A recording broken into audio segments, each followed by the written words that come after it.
YouTube. Bon, aujourd'hui, je vais te parler d'un petit péché mignon que j'ai. Tu sais, on a tous des péchés mignons du genre, pas le truc qu'on n'assume pas, mais le truc dont on n'est pas vraiment fier, mais qu'est-ce qu'on en raffole. Moi, c'est pas que j'en suis pas fier, mais c'est que pendant longtemps, ça n'a pas été spécialement quelque chose de très valorisant pour les gens.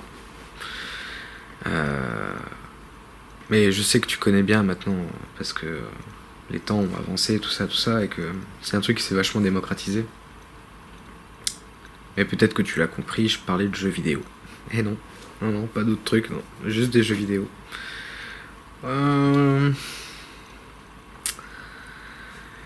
J'adore les jeux vidéo, c'est cool. Tu peux vraiment t'immerger dans des mondes complètement autres, avoir des histoires complètement folles, participer à des trucs complètement dingues.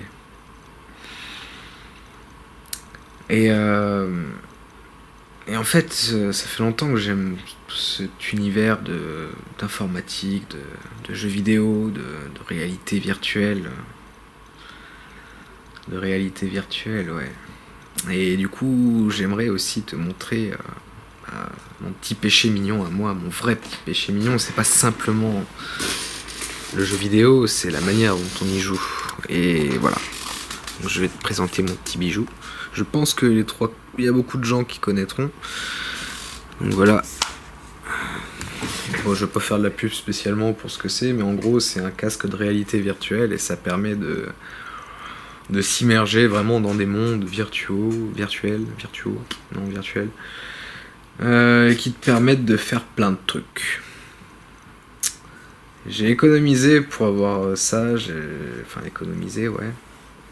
Bon, ça fait un petit moment que j'investis là-dedans, donc c'est un investissement qui s'est fait sur longtemps, on va dire. Mais en tout cas, je trouvais ça super cool de pouvoir jouer avec ça, etc. Et je me suis demandé comment je pouvais faire en sorte que ça soit autre chose que simplement un truc pour m'amuser. Puis il y a eu YouTube.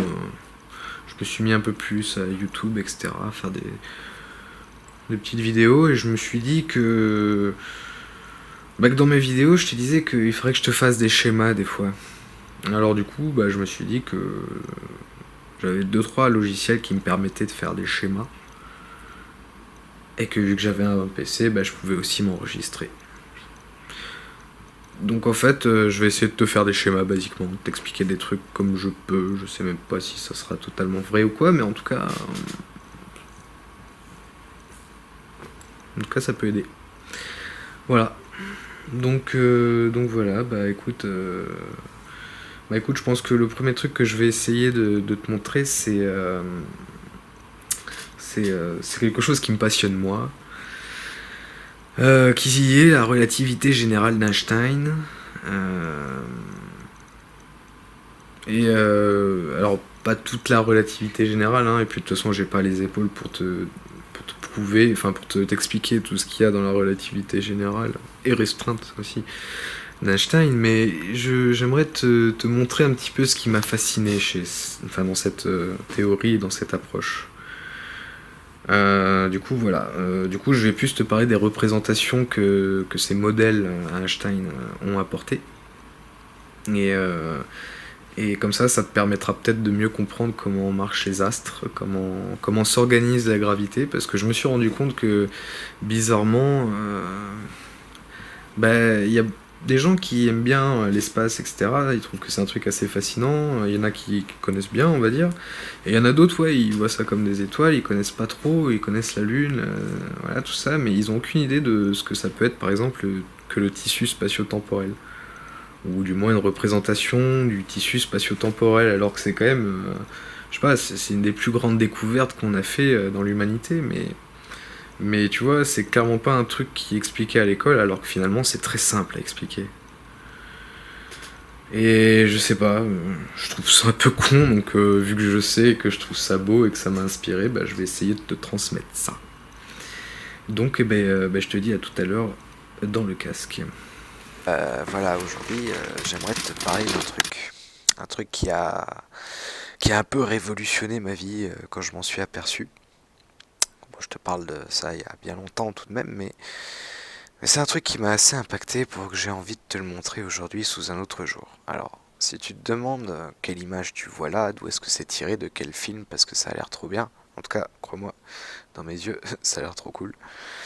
Eh bien, dis-toi que j'utilise tout simplement un outil qui me permet qui s'appelle un casque de réalité virtuelle et qui me permet de faire plein de trucs cool, comme dessiner en 3 dimensions des choses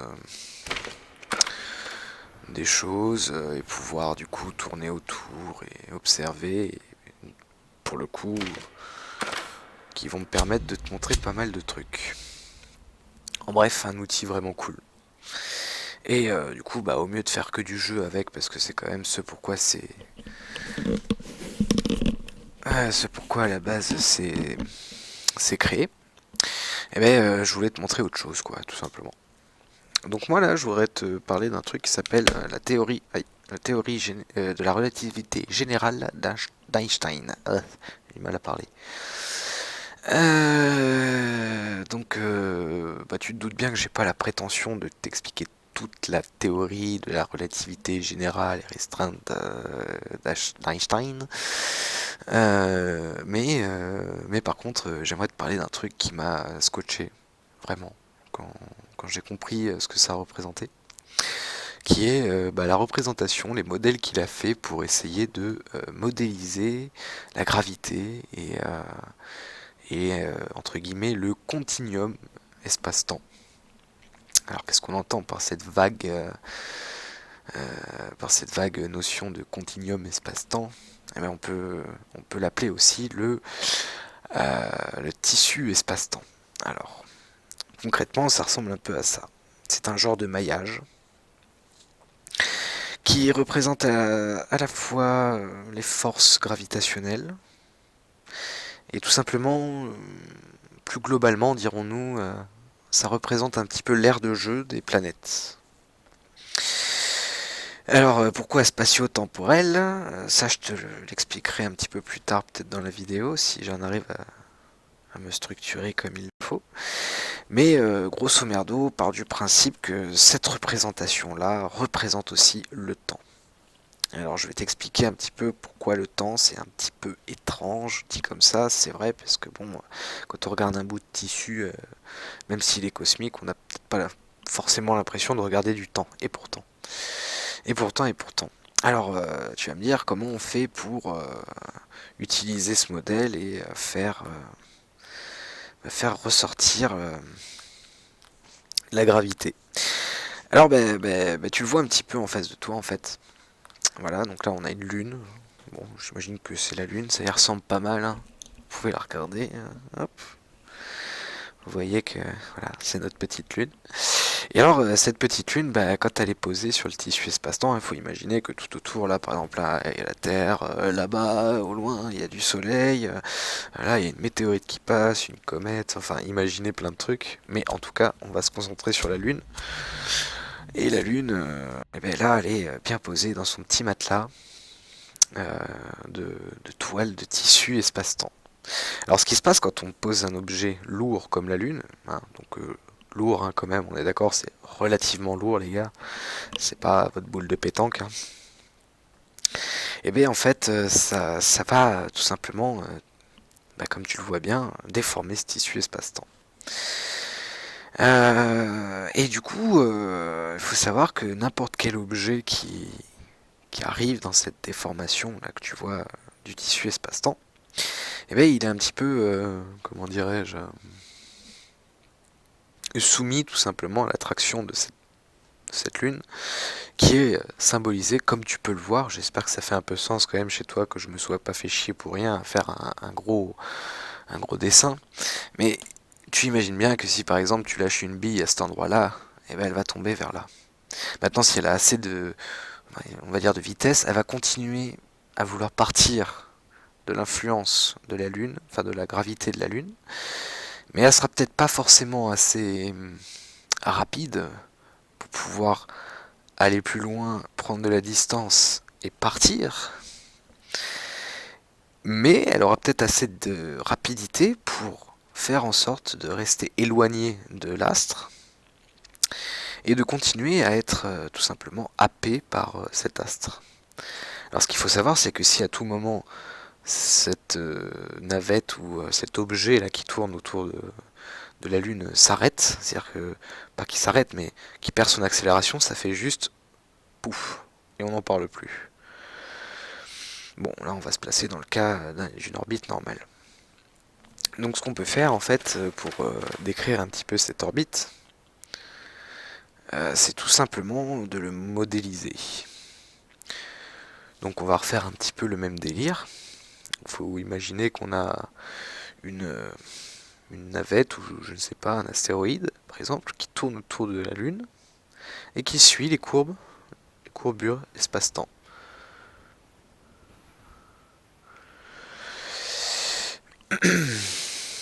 Donc voilà. Voilà, en fait, bon, c'est pas très. Le but, hein, c'est pas que ce soit très, comment dire, très précis. Hein. C'est vraiment du schéma, du tableau blanc, on va dire. Je me prétends pas prof, mais bon, c'est histoire de te montrer un petit peu que ça fasse sens. Et du coup, bah, quand on décrit une orbite d'un objet autour d'une planète, ça donne ça. Donc j'espère que tu vois un petit peu le lien quand même qu'il y a entre la courbure de l'espace-temps. Je pense que c'est assez visuel. Je peux difficilement tourner plus autour.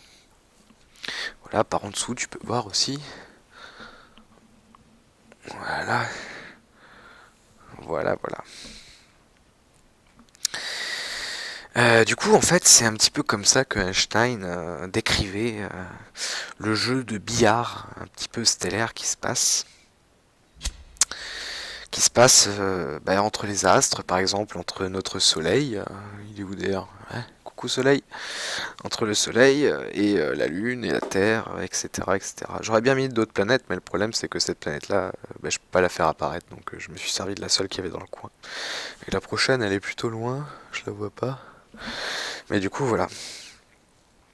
Donc du coup, j'ai pris celle-là. Ça me limite un peu, mais tant pis. Maintenant, j'aimerais te montrer un soleil, enfin un soleil, une étoile plutôt. Et alors, ce qu'il faut savoir sur les étoiles, c'est que les étoiles, ce sont des astres beaucoup plus lourds. Beaucoup plus lourds et denses qu'une simple lune. Alors, pour te donner un ordre d'idée, dans notre système solaire, si le Soleil fait ça, voilà, bah la Terre fait ça. Voilà. Et encore, je suis généreux. Elle fait ça. Voilà. Et la Lune, elle fait ça. Voilà. Donc tu peux t'imaginer même les autres planètes à côté. Il y a Saturne et Jupiter qui sont un petit peu plus grosses. Mais globalement, voilà, là on est sur du gros quoi. On n'est plus sur de la petite lune comme ça là. Voilà. On est plutôt sur ce modèle là en fait. Donc c'est quand même beaucoup plus gros et du coup ça implique beaucoup plus de force, de masse, d'énergie et notamment de lumière. Donc pour en revenir à nos moutons, tu vois bien que là, bah, pour le tissu espace-temps, c'est beaucoup plus contraignant en fait. Quand on a un soleil, ça déforme énormément tout ce qu'il y a autour de lui. Et ce qu'il faut bien s'imaginer, c'est qu'une petite lune comme ça, ou une planète, peut très bien orbiter autour, voilà, autour de cet astre, avec un orbite qui décrit exactement ce qu'on a décrit pour notre petit satellite là-bas qui tournait autour de cette lune. Et donc de cette même manière, de la même manière que le satellite tourne autour de la Lune, et bien, cette Lune peut tourner autour de, de cet astre, cette Lune ou cette planète, etc. Voilà. C'est pour bien que tu t'imagines comment ça peut s'organiser un petit peu. Voilà, donc c'est encore une fois très schématique. On va pas remettre en cause hein, comment dire, la justesse du modèle. On n'est pas là pour ça, on est juste là pour discuter. Hein, t'es d'accord? C'est pas la peine de me ramener ta science avec des trucs super précis. Moi, je suis juste là pour discuter avec toi. Donc voilà. Alors qu'est-ce qui se passe le jour où un petit rayon de lumière du soleil aurait envie de frapper malencontreusement notre belle lune? Alors, comment se déplace un rayon de lumière tout simplement sur le tissu espace-temps? Eh bien, c'est très simple. Comme ça, tout droit. C'est pas plus simple que ça. Sauf que il faut bien que tu te rendes compte qu'il se déplace tout droit, mais par rapport au maillage. Bon, là, le maillage, il n'est pas tout à fait bien, etc. Mais imagine, fais abstraction, tu t'imagines que j'avais une règle super, une équerre, tout ça en 3 dimensions dans un monde virtuel utopique, et ça te donne un maillage normal, tu vois. Genre bien carré, etc. Donc, en fait, ce rayon de lumière qui part, il faut s'imaginer qu'il part toujours dans la même direction et qu'il n'est pas gêné du moment que ce maillage-là est symétrique. Quoi de plus normal? Maintenant, que se passe-t-il s'il rencontre un astre? Alors, ce qu'il faut savoir avec la lumière, c'est que c'est quelque chose qui est assez rapide pour ne pas être trop influencé par des astres comme la Lune. Techniquement, elle l'est, mais tellement peu que finalement, on ne le voit pas tant que ça, quoi. Par exemple, là, si tu regardes tout au fond là-bas, tu vois, on le voit là-bas. Peut-être là, je ne sais pas. Bref. Cette petite étoile qui brille, il n'y a sûrement pas beaucoup d'astres qui sont capables de dévier la lumière que tu vois là-bas et qui arrive à mes yeux. Donc en gros, la lumière ici, elle se comporte un petit peu comme ça. Voilà, elle est très légèrement déviée, je vais essayer de la refaire. Voilà, grosso merdo. Bon là j'ai vachement exagéré parce que vraiment autour d'une lune ou d'une planète, normalement, la lumière est censée aller plutôt droit. Mais bon, tu vois un petit peu le délire. Petite précision que je voulais apporter là-dessus, c'est que ce que je te dis par rapport à la lumière, que la lumière se déplace tout droit, il faut bien t'imaginer que c'est exactement pareil pour le temps. Si tu arrives dans une région de l'univers où c'est un petit peu distordu, non seulement, par exemple, si tu es un rayon de lumière, tu vas être impacté par ce point qui est distordu, mais le fait que ta trajectoire soit, comment dire, perturbée, comment dire, traduit aussi le fait que le temps est perturbé autour de toi. Alors encore une fois, je te le répète, autour d'une petite étoile comme ça, on ne sent pas vraiment la différence. On ne sent pas vraiment non plus la différence quand on est devant un soleil. Il y a quelque chose d'assez étrange avec ce phénomène-là. C'est que tu comprends bien que pour qu'un petit rayon de soleil qui est là, et qui veut aller jusqu'à notre planète, qui est envoyé par le soleil jusqu'à notre planète, eh bien, le rayon de soleil il doit aller plus ou moins tout droit. Alors quand tu as un rayon de soleil qui passe à côté, ça va, c'est pas gênant, tu vois, mais quand tu as un rayon de soleil qui commence à passer là, ça commence à devenir des courbes un petit peu plus compliquées. Mais que se passe-t-il du coup quand le rayon de soleil part directement de l'étoile et va jusqu'à la planète? Et bien là, on peut carrément suivre le tissu espace-temps. Donc il faut bien s'imaginer que le petit soleil qui est devant toi envoie un petit rayon de soleil qui part, qui suit l'espace-temps,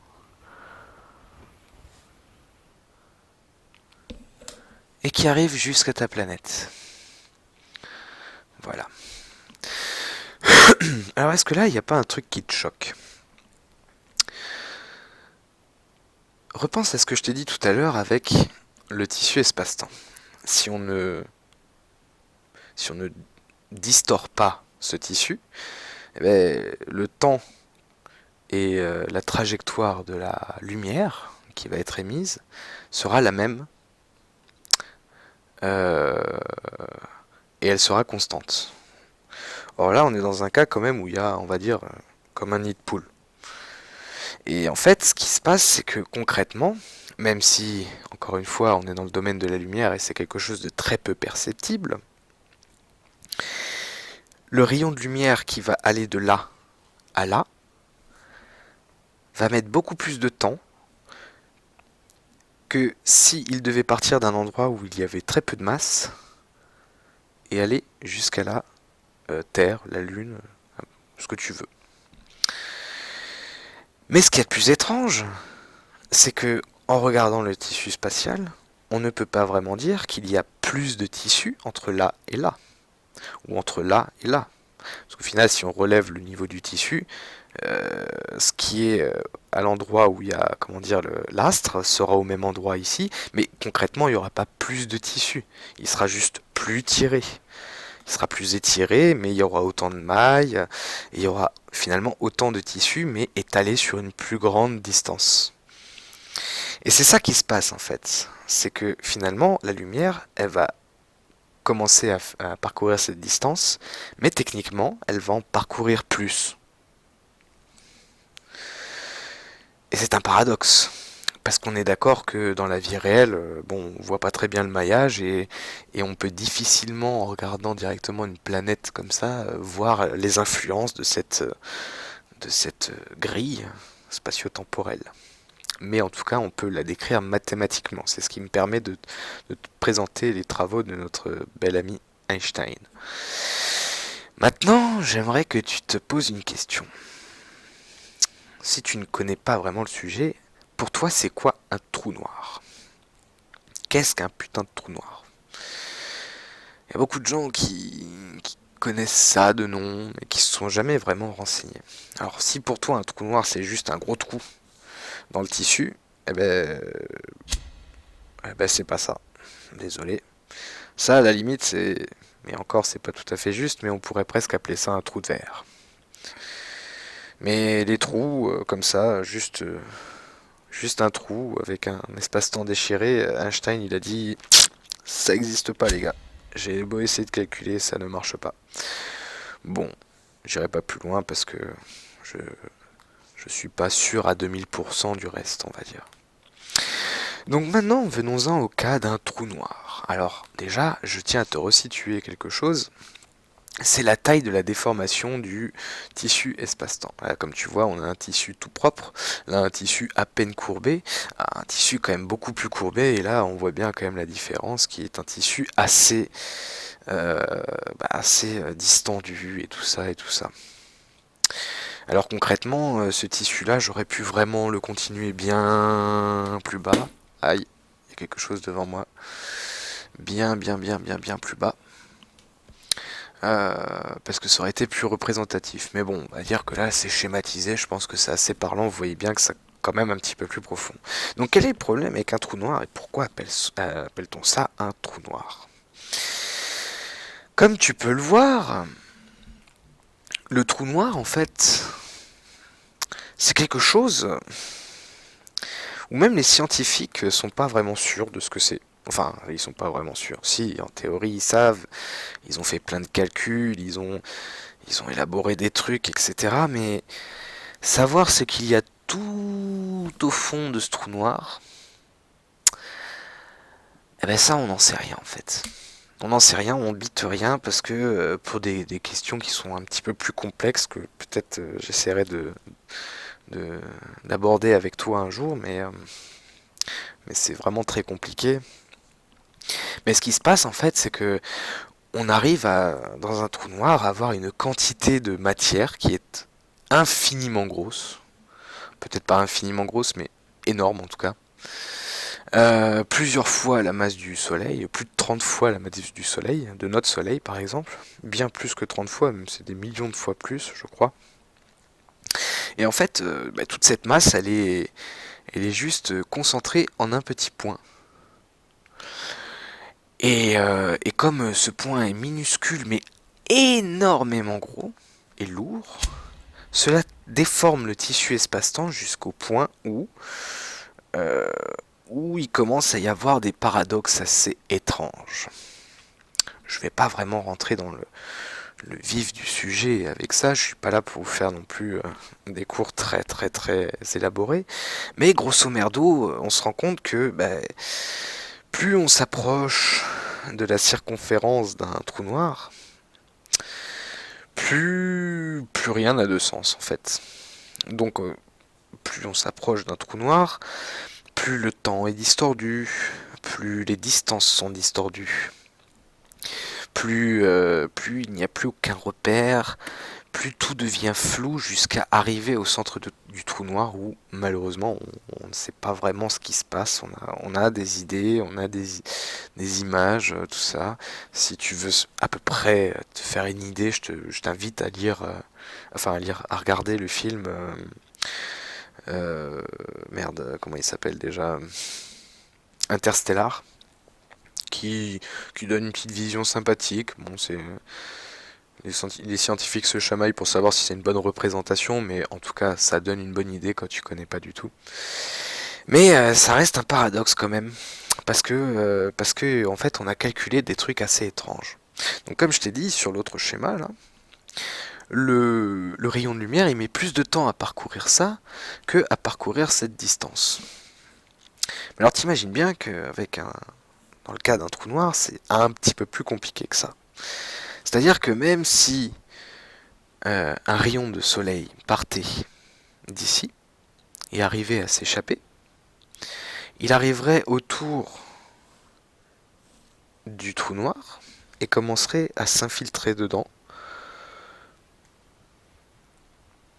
et à tomber.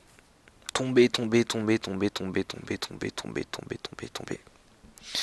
Tomber vers le trou noir.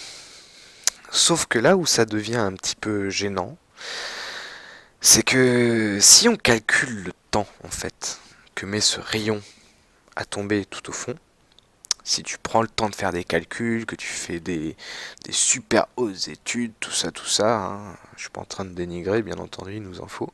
Mais en gros, si tu fais tout ça et que t'es un boss, et ben tu atteins un résultat qui est tout simplement l'infini. En d'autres termes, ton rayon de soleil mettra une infinité de temps à atteindre le fond du trou noir. Maintenant, je te demande d'essayer de quand même un petit peu réfléchir à ça. Une infinité de temps. Tu sais ce que c'est toi l'infini? Est-ce que tu as déjà vu une infinie? Est-ce que tu as déjà vu un jamais? Est-ce que tu as déjà vu un truc qui n'arrivera jamais? Mais jamais dans un sens où, même si ce rayon commence aujourd'hui à descendre au fond de ce trou noir, si un jour une catastrophe réduit à néant notre univers tout entier et tout ça, théoriquement, ce rayon de soleil n'aura toujours pas touché le centre du trou noir.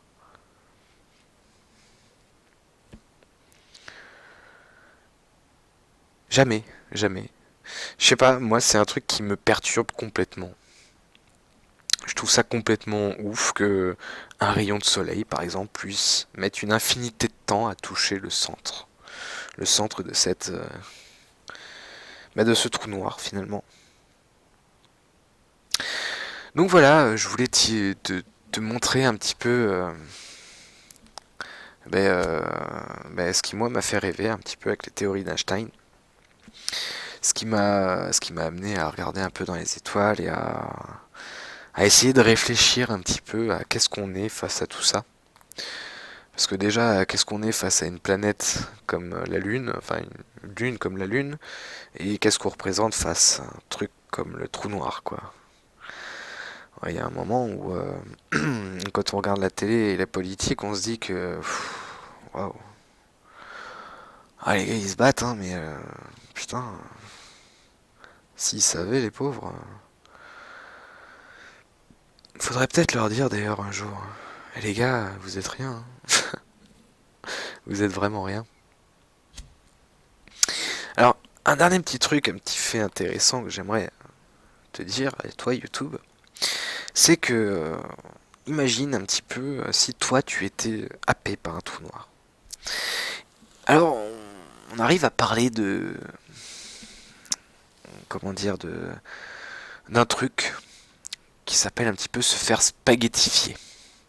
Je sais que c'est un terme un peu bizarre, mais se faire spaghettifier, en gros, c'est un peu comme si, tu vois, t'avais un petit bonhomme, il avait la tête là, et que son corps, en fait, arrivait vers le trou noir, mais par exemple par les pieds.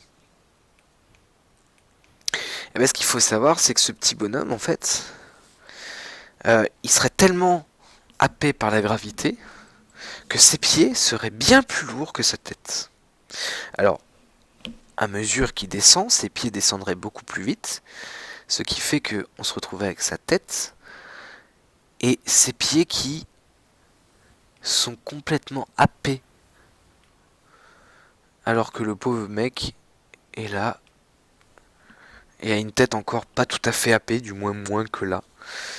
Et ce qui fait qu'en fait, naturellement, la personne s'étire. Et il faut savoir que si un jour tu te retrouves dans ce cas-là, sûrement que tu risques de mourir dans d'atroces souffrances, démembrer tout ce que tu veux. Du moins, il y a de grandes chances. Mais il y a aussi de grandes chances que tu fasses ça pour concrètement l'éternité, en fait. Et je me demande même jusqu'à quel point l'éternité dans l'éternité. Enfin, c'est assez compliqué à comprendre, mais je pense que si t'as compris qu'un rayon de lumière arrivera jamais au fond, un pauvre petit gars qui saute dans un trou noir n'arrivera jamais à destination, lui non plus. Voilà. Et une dernière petite chose que je voulais... dernière petite notion encore que je voulais te donner, c'est qu'il y a un truc quand même qui est fascinant dans l'astronomie, dans la physique astronomique. C'est de se dire que on peut voyager dans le temps, littéralement. Comme je t'ai dit, alors comment on peut voyager dans le temps? Donc comme je te dis, ça c'est un tissu espace-temps. Et dans le tissu espace-temps, il y a l'espace, mais il y a aussi le temps. C'est bien, Maxime. Merci, Captain Obvious. Mais le truc, c'est que comment concrètement on fait pour aller revenir dans le temps? Alors bien sûr, tu pourras pas voir dans le temps si ton chien a fait caca à côté de la barrière ou bien dans sa caisse. C'est pas ça le but. Non, le but c'est de voir dans le temps de manière cosmique. Alors comment on fait pour voir de manière cosmique? Je suis sûr qu'une fois dans ta vie, on t'a déjà dit que le soleil, si un jour il s'éteignait, on mettrait 8 minutes à en ressentir les effets et à voir qu'il s'est éteint. C'est-à-dire qu'en réalité, il s'éteindrait et le temps que la lumière arrête de nous parvenir, donc le temps que cette lumière-là arrive jusqu'à nos yeux, et bien tout ça, là, ça fait 8 minutes.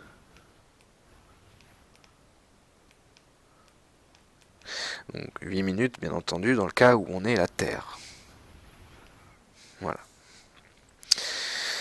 Donc si un jour on l'enlève, tout simplement, on le verra qu'au bout de 8 minutes. Donc on se rend bien compte en fait qu'avec la distance, rien n'est instantané. Si pour nous l'unité de mesure la plus instantanée qu'on ait dans l'univers c'est la lumière, eh bien on doit bien admettre quand même que ça met 8 minutes à nous arriver dans la tronche.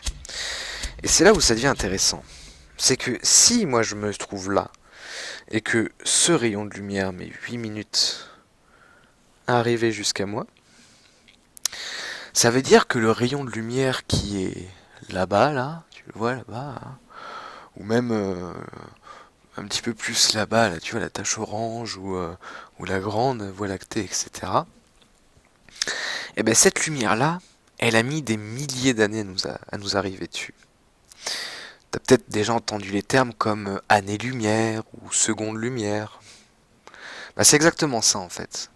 L'idée c'est si tu te déplaces en ligne droite à la vitesse de la lumière, combien de temps tu vas mettre pour venir? Et cette lumière là-bas, elle a mis des milliers et des milliers d'années-lumière pour me parvenir. Et du coup, ce qui est fascinant, c'est que quand on est un petit satellite comme Hubble, un petit satellite de la taille d'un bus scolaire tout de même, mais bon, voilà. Quand on est un petit satellite comme Hubble, eh bien, on est capable de se mettre en orbite autour de la Terre et de regarder, eh bien, très très très très très très loin dans l'univers ce qui se passe. Et en fait, on se rend compte que si on regarde la galaxie qui est la plus proche de nous, eh bien on la voit comme comme quand elle était toute jeune. Donc finalement, plus on regarde loin, plus on remonte dans le temps, tu vois. Parce que de toute façon, la lumière mettra tellement de temps à nous arriver dessus qu'on verra peut-être même la naissance d'une civilisation avant même qu'elle soit épanouie, et peut-être même qu'elle sera même éteinte à l'heure où on regardera ça. Pour rester dans la logique, imagine que si éventuellement les aliens existaient, faudrait se dire qu'ils auraient une chance inouïe de pouvoir nous observer. Il faudrait qu'ils nous aient observés, je sais pas, à l'âge où on était vraiment tous des singes sur Terre, et qu'ils se soient dit, tiens, on envoie un vaisseau là-bas, et qui peut-être maintenant arriverait à peine, et pourrait nous montrer, je sais pas, élaborer un premier contact avec nous. Mais il faut bien que tu te rendes compte que même s'ils nous avaient repérés, ils mettraient des milliers et des milliers et des milliers d'années à arriver. Sûrement. Enfin, moi qui sais vraiment une technologie révolutionnaire, j'en sais rien. Mais ne serait-ce que pour nous capter, c'est déjà assez compliqué. En tout cas, en ce qui nous concerne, nous, on n'a pas la maîtrise, la technologie nécessaire pour pouvoir voir plus rapidement et plus loin dans l'univers. Mais c'est pour te dire à quel point notre vision de l'univers est très très très subjective et soumise à si peu de choses finalement. Et pour finir sur ce point-là, j'aimerais nommer une série de clichés qui ont été faits par Hubble, donc ce fameux satellite qui est en orbite autour de notre Terre. Et ça, vous pouvez le googler, hein, c'est très très intéressant à voir. Ça s'appelle le champ profond d'Hubble. Alors qu'est-ce que c'est que le champ profond d'Hubble? En fait, les gars ils se sont dit, si on zoomait pendant des semaines et des semaines et des semaines et des semaines et des semaines dans un coin de l'univers qui est totalement noir, mais genre le noir absolu, tu vois. Genre il n'y a pas une poussière qui reflète la lumière, il n'y a rien, tu vois. Il n'y a vraiment pas de soleil, pas de planète, rien. Le néant complet. Ils ont remonté, ils ont remonté, ils ont remonté, ils ont remonté, ils ont remonté, mais à force de remonter dans le passé autour de nous, je te laisse imaginer à peu près ce qui s'est passé. En fait, ce qui s'est passé, c'est qu'ils sont remontés tellement loin dans le temps qu'ils sont arrivés tout simplement au Big Bang. Eh ouais, mes potes. L'être humain est capable de voir le Big Bang. Alors voir, on est d'accord qu'on voit pas ça très bien, hein. On a des outils de capture qui sont pas non plus très nets. Mais putain quoi, on arrive à voir le début de notre univers. Et on le voit. On le voit. C'est fou quand même. Ouais, moi aussi ça me fait complètement délirer. Bon, enfin voilà, c'était une petite vidéo pour te parler un petit peu de ce que, voilà, de toute cette beauté un petit peu qui nous entoure. Et pour te donner une autre vision de ce que c'est que la gravité, autre que simplement la pomme qui tombe. Et voilà quoi, et rendre ça un peu accessible pour les gens qui ne seraient pas du tout initiés à la chose. Bon, je te dis tout de suite, le grand truc que tu vois là, je sais pas si je m'en servirai un jour. Je considère cet espace un petit peu comme un labo pour essayer de te faire des schémas et essayer de t'emmener un peu plus loin dans la réflexion, parce qu'il y a encore beaucoup, beaucoup, beaucoup de choses à dire sur le tissu espace-temps. Mais bon, j'aimerais y réfléchir un petit peu avant de te dire des conneries, parce que je vais t'en dire forcément. Bien entendu, j'aimerais dire que cette vidéo-là, elle n'est pas du tout à but, disons, de décrire les choses telles qu'elles sont de manière ultra exacte. Hein, donc, si t'es un scientifique et que t'es outré par ce que je dis, fais-le moi savoir, mais ça sert à rien de m'insulter. Hein. Si vraiment j'ai fait des grosses conneries, tu me le dis, mais je pense quand même que j'ai un minimum pigé le sujet quand même. Bon, peut-être. Enfin, bref. Donc voilà. Et puis, écoute, si le sujet t'intéresse, si tu trouves ça très beau, Je te conseille une vidéo que je te mettrai sûrement dans les commentaires. Alors je sais plus si je l'avais vue sur Dailymotion ou YouTube. Je pense que tu dois pouvoir la trouver sur YouTube. C'est un documentaire de 3 parties de 45 minutes, produit par Arte, qui s'appelle Ce qu'Einstein ne savait pas, la théorie des cordes. Donc la théorie des cordes, ça parlera peut-être à des scientifiques. Je te vois petit scientifique, je sais que la théorie des cordes est une théorie tout à fait réfutable et absolument pas prouvable, mais elle a quand même le don de nous faire réfléchir et de nous faire un peu rêver. Donc en tout cas, si tu es intéressé par tout ça, je te conseille d'aller voir cette vidéo parce qu'il y a toute une partie où ils expliquent l'infiniment grand et il y a toute une partie où ils expliquent quelque chose de bien plus, disons, étrange, qui est la physique quantique, qui est une autre chose en fait nécessaire pour comprendre cette horreur qui est le trou noir que l'on voit là-bas. Voilà, voilà. Donc bah écoute, je pense que je vais essayer de faire plus de vidéos comme ça, hein. Et puis écoute, je te souhaite de bien dormir et d'être à fond dans ce que tu fais, hein. Voilà. Je t'avoue que j'ai commencé à faire des vidéos pour me marrer, pour essayer de casser la routine. Donc bah, je t'en prie, vas-y, commente si ça te fait plaisir. Voilà, voilà. Donc bah c'est la fin de la vidéo. Je vous dis à plus et bonne nuit. Ciao.